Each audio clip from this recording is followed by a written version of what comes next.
It is now my honor to introduce Mike Mon and Dr. Angela Duckworth. Mike Mon is the head of strategic initiatives at Qualtrics and runs the office of the executive chairman. Previously, Mike ran global corporate communications, strategic business development, and helped establish the employee experience at Qualtrics. Mike co-founded Five for the Fight with Ryan Smith, which has raised more than $50 million for cancer research. Mike's favorite book during COVID was Between the World and Me. A fun fact is that his house burned down twice while he was growing up. Dr. Angela Duckworth. The principles outlined in her books are literally taught in thousands of classrooms throughout the world. She's the co-director of the Wharton Behavior Change for Good initiative and the co-director of Wharton People Analytics. A 2013 MacArthur Fellow, Dr. Duckworth has advised the White House, the World Bank, NBA and NFL teams, and Fortune 500 CEOs. Best known for her New York Times best-selling book, Grit, The Power of Passion and Perseverance, Dr. Duckworth's TED Talk is among the most viewed of all time. Her favorite book during COVID, I Am a Girl from Africa. And a fun fact is that she has not driven a car since the creation of Uber.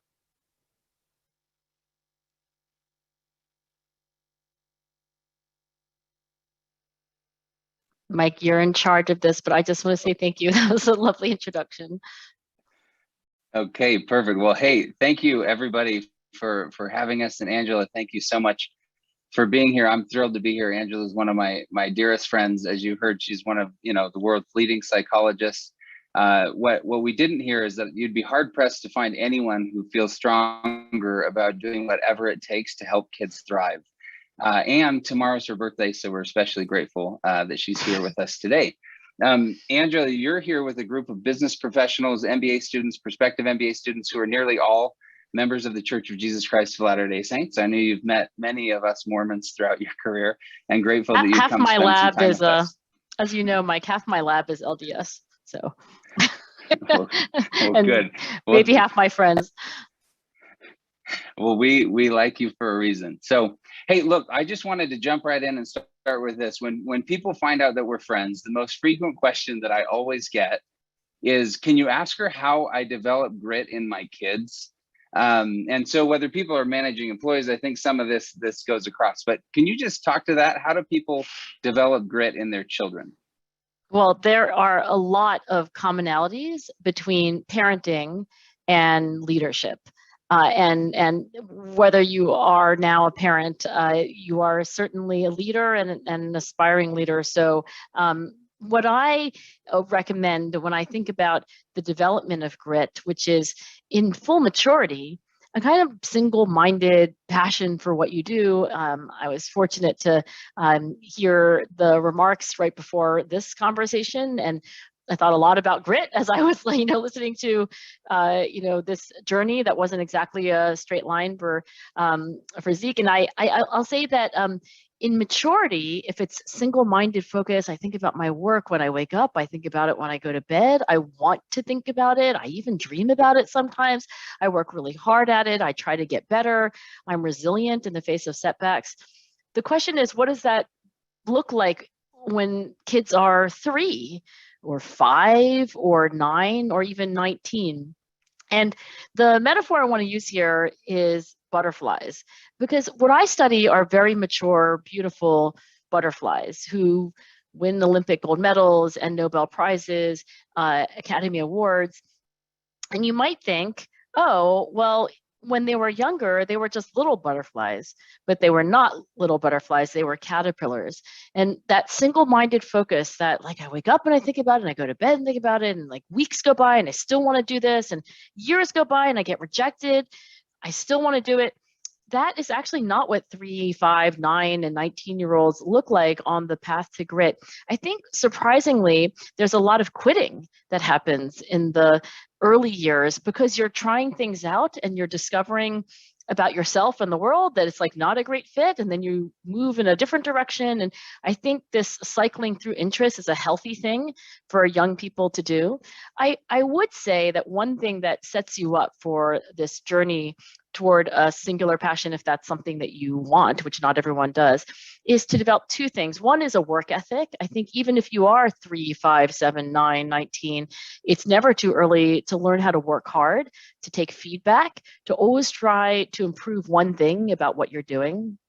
And the second thing I will say is that if you are being somewhat self-reflective and intentional, not that you have to know in advance where you're going, but just that you are being mindful, you're noticing what's working for you, what's not, what's calling you, what's not. And I think if you are developing a good work ethic and you are mindful and noticing where your energy seems to be at its peak, then, that's the kind of caterpillar that might grow up to be a butterfly. I love it. Thanks. Well, one of the things you hit on there is this idea of resilience, right? And it's okay to learn to quit what you like, what you don't like. Clay Christensen talked a lot about that in his book, How You Measure Your Life, emergent versus deliberate strategies, that idea. Look, it's been a hard year. COVID hit people in so many different ways. Talk to us about how resilience plays into all that and how we can apply that in our careers as managers, as leaders, as employees, et cetera. There's a big difference between how we are all growing up today and how we'll raise our children and our companies, how we'll lead them. If that ends up being the organization that you lead, some of you will probably lead, other entities, nonprofit organizations. I think that the difference between our generation and maybe our grandparents' generation is that there's science on all this. There's actually a science of resilience. It's not just common sense and personal experience. 50 years of research on resilience says that at the heart of resilience is a thought that says, there's something I can do here. At the other end of the continuum is helplessness. And behind helplessness and depression, there is a different thought, which is, there's nothing I can do here. And so the question for all of us is, in a year like 2021 and 2020, there are a lot of reasons to have a helpless thought. There's nothing I can do here. The future is uncertain, but it's bad. It's uncertain and bad. I'm exhausted. There's nothing I can do here. I think the lesson from resilient individuals is that in the exact same circumstances, they come to a different conclusion. And that conclusion that there's something I can do here, I can smile at my next conversation. I can, text message my best friend from high school and just say, hey, I was thinking about you. I miss you. I can put a happy face into my next email. I can try really hard to have a good meeting this afternoon. I can unload the dishwasher for a roommate before they have to ask me. There's something small maybe that I can do here. And I think it makes all the difference between helplessness and resilience. And that comes out of 50 years of research, lab studies, animal studies, human studies, clinical psychotherapy studies. And I think it's a lesson that, all of us can learn to be a little more resilient. It's not fixed, whether you have a helpless response or a more optimistic, resilient response. It's so interesting because some of the times I think we stop ourselves from taking these big leaps because we're afraid to take the little leaps along the way. And you focus so much there on taking small actions that can lead to these bigger outcomes. Talk to us a little bit more about why that's so important.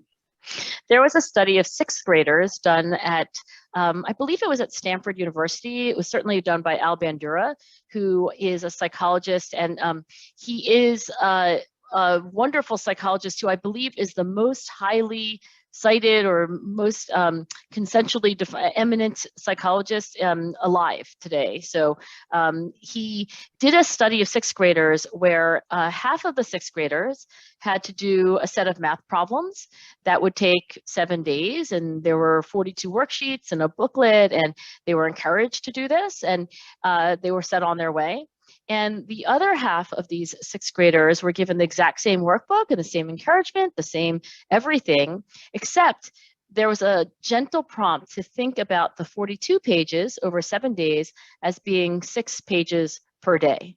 And what Professor Bandura found is that the students who were gently encouraged to think of 42 as 7 times 6, right? 6 pages a day, actually learned more.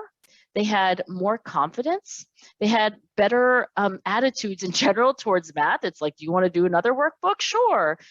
So I think the lesson for all of us who are no longer in 6th grade is that when we have a very big thing, the secret to making traction and not procrastinate and not dread, the next interval of work is to break the big things into small things. And psychologists sometimes call this breaking goals into sub goals.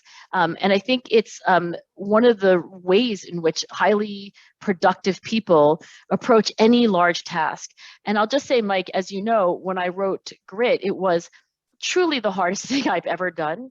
And if I woke up in the morning and said, well, time to write a book, time to synthesize everything I know as a scientist, I can't, but I would wake up and I would say, you know what I'm going to do? I'm going to spend 30 minutes with my word processor open, and maybe if I'm lucky, I'll have a sentence or two. I took a very big thing and I broke it up into the tiniest little steps, and each step was something that I could manage psychologically and motivationally. And I think that was the lesson from that study of children. That's awesome. Thank you so much for sharing that. I want to pivot now to another idea that I think comes up a lot when people look at your work, and that is grit is so important. We have to fight our way through things, but also sometimes we need to ask ourselves, when is it okay to quit versus when is it so important to keep fighting through? I want to put a specific lens on this though, because so many people here listening have good situations, good jobs, lots of offers. We have a mutual friend, Stephen Dubner, who's famous mostly for Freakonomics. Stephen, what many people don't know is that he started his career early as an incredible musician. He's about to sign with a record label to go be a musician, and decides that's not what he wants to do. Lands his dream job at the New York Times, is on top of the world there. And while things are going well, he quits again so that he can start writing books, and ultimately writes Freakonomics, develops the Freakonomics podcast, etc.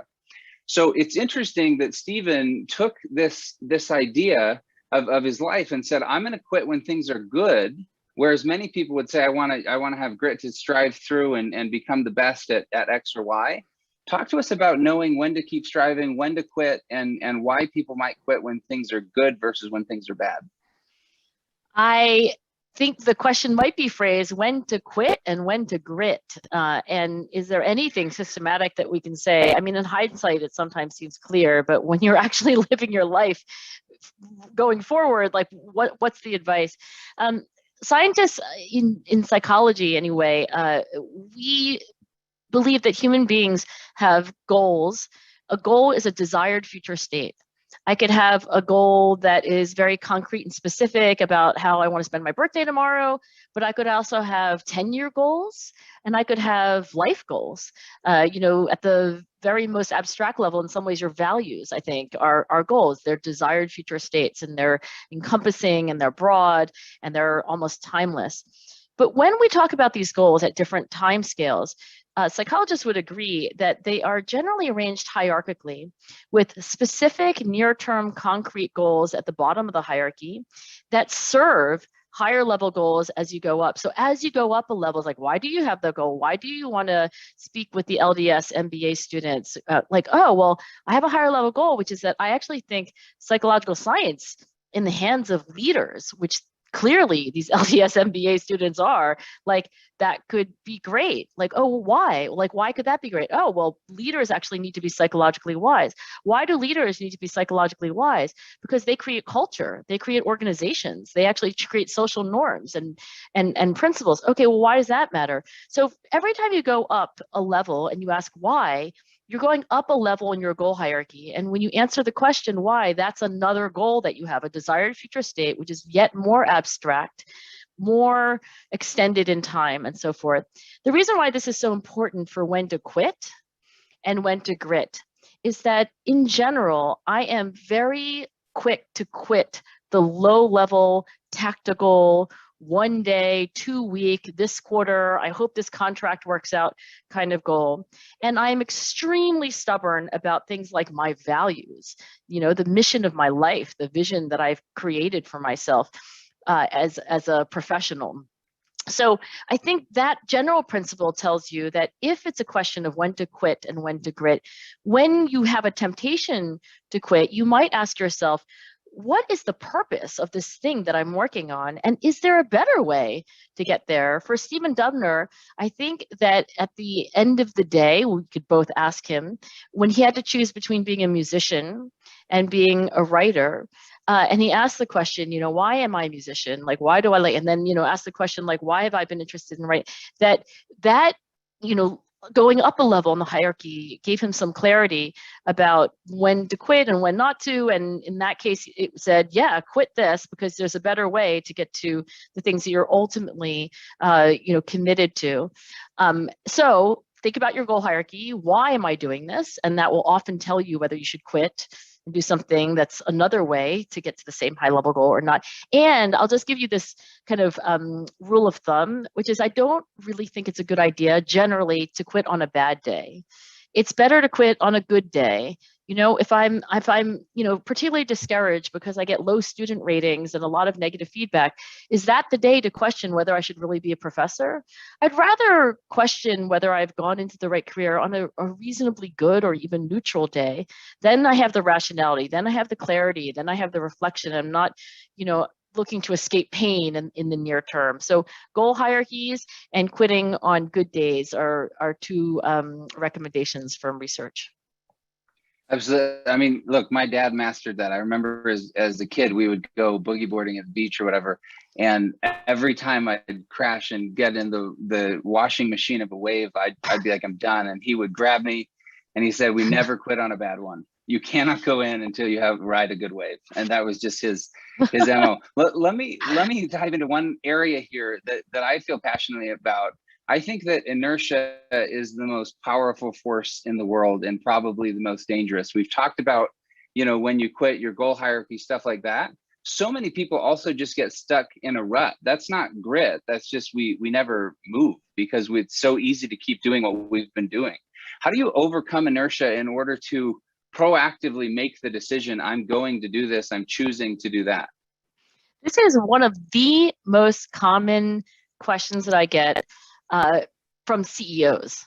I get it less often from VPs or managers, but the CEO worries about the silent killer of their organization, which is complacency, right? The CEO worries about things being fine. The CEO is like, we're like too comfortable. Everyone is cruising, and that's not what got us here, and it's not what it's going to keep us here, and it's certainly not what's going to make us a even better organization in the future. So the question is, like, how do you do that? Well, I don't have a complete answer, but I will say that the people that I study who really are not only at the top of what they do, but always improving. I mean, they are the opposite of complacent. They have, I think, learned to enjoy the process of challenge and growth. So for them, this adage that has been said many times by many wise people, including Arthur Ashe, the tennis champion, that success is a journey and not a destination, they really find gratification in the journey, in the improvement, not in the achieving of the progress, but not in the past tense achievement of it, but in the ongoing process itself. And there was recently research at Stanford Business School where they randomly assigned people to do goal-directed things. To some extent, they were personal goals like exercise, et cetera, but they had some lab studies. And in one condition, you show people a picture of a road and a farmhouse, and there's an arrow to the farmhouse that says, this is what success is. It's getting where you want to be. It's achieving that desired future state. And in another condition, in the journey condition, there was the same photograph, and then there was a picture to the road, right? And they're like, what success really is the journey. And what they found is that, especially when things are hard, and especially when motivation has to be sustained, viewing success as that journey is much more beneficial to motivation. And that is really what these CEOs embody, and they model, and they have town halls, and they invite people like me to speak. So I don't know that there's any shortcut to getting your entire organization on board with this mindset of continual learning and growth, the opposite of complacency. In fact, my suspicion is that the work is never done. But I do think the first place to begin is to say to yourself, like, how can I enjoy the process of continually getting better? And then as a leader, how can I help everyone else develop the same appetite? So to that point of developing this appetite, getting there, I want to talk a little bit about motivation then. We've talked, of course, before about approach versus avoidance motivation. This really came to light for me talking with a neurosurgeon, and he was speaking of one of the other neurosurgeons with whom he worked, and he said, this person will never be a great surgeon. I asked why, and he said, because the fundamental premise driving his life is fear. Every time he's operating, he's so cautious. He's always just doesn't want to make a mistake. And I said, well, isn't that kind of what you want in a brain surgeon? Someone who's not going to make mistakes? And he said, no. And I said, what's the fundamental premise driving your life? And he said, continual improvement. Every time I'm operating in a brain, he said, I'm looking how I can do it faster, better, more efficiently, safer. I'm always looking to improve. In other words, the one surgeon who he said would never be great, avoidance motivation, motivated by fear. I don't want to screw up. I don't want people to criticize me. The one who is great is this approach motivation, who's always striving to do more, to do better, to improve. Now, you recently said that it's not necessarily approach or avoidance, but maybe a mixture. So would love to hear you talk about, as we approach our careers and stuff like that, how should we look at motivation? What do you see as the healthiest way to move forward there? Everyone listening to this conversation, you can ask yourself right now, which resonates more with you? Do you feel like you are someone who is drawn more toward goals, this approaching the things that you want, your dreams, your aspirations? Or on the other hand, are you primarily driven to avoid failure, to run away from mistakes and so forth? When I started out in my grit research, I was pretty convinced, I had a very strong hypothesis that paragons of grit, who were the most successful people in their field, would be 100% approach motivation. And there were some reasons from psychological science to believe that that would be the healthier, more sustainable, more invigorating kind of motivation. But I have met enough grit paragons. They're not necessarily the majority, but they absolutely exist. And the one I'm thinking about, by the way, Mike, is a surgeon, not a brain surgeon, another kind of surgeon whose specialty I won't name specifically, but I'll just say this person said to me, I'm driven by fear of failure. I really am. Like, you would never guess this, except for I'm telling you candidly that every day I wake up and I set myself challenges, and that what drives me to achieve them is that I'm looking back and failure is, nipping at my heels.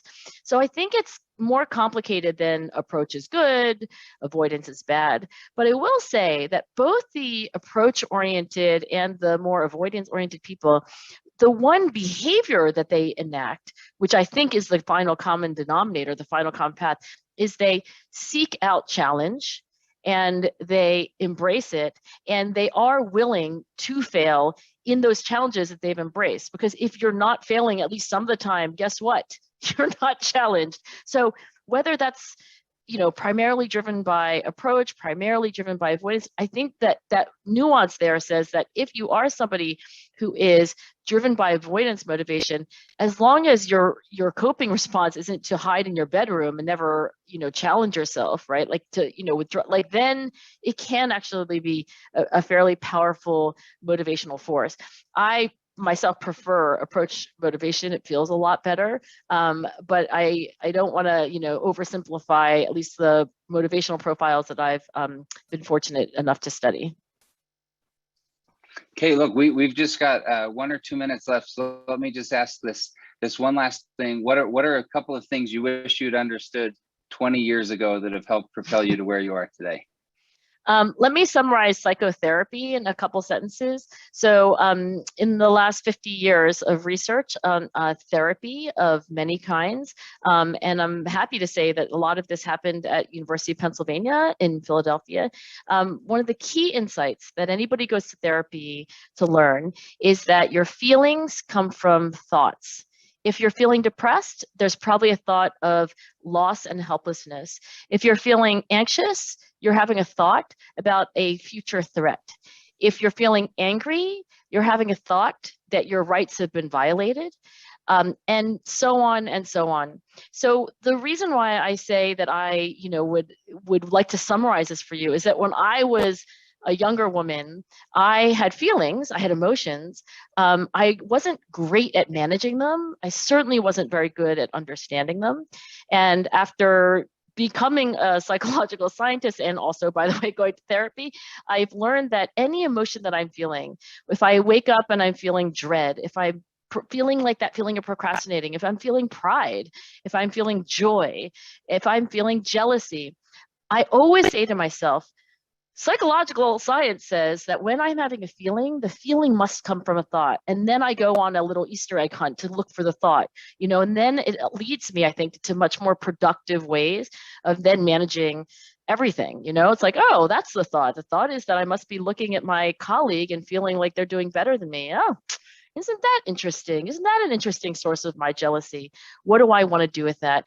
Maybe I'll just pick that one insight, Mike, because I think that was the one thing that when I really understood it, it enabled me, I think, to, not wake up and be a perfect person, not wake up and always be in a good mood, but to forgive myself a bit more for my humanity. And also, I will say this as a professor, and maybe by extension, you might find this as a leader, when you apply that then to the people that you are managing and leading, and they are coming to you with their emotions, some of them positive, sometimes negative, sometimes noble, sometimes the opposite, you too can look for the thought that led to that feeling. And in understanding the thought that led to that feeling, begin to forgive, begin to help them manage, and, in many ways be a lot psychologically wiser than I was in my 20s.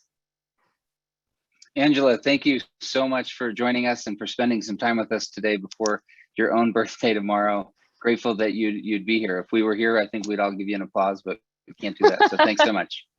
Thank you, Mike. And hi, Ryan. How are you? Ryan's on the advisory council to this nonprofit right here, and it's so good to see you. I will stay on for a little bit, but I'll mute myself so I can hear what Ryan has to say.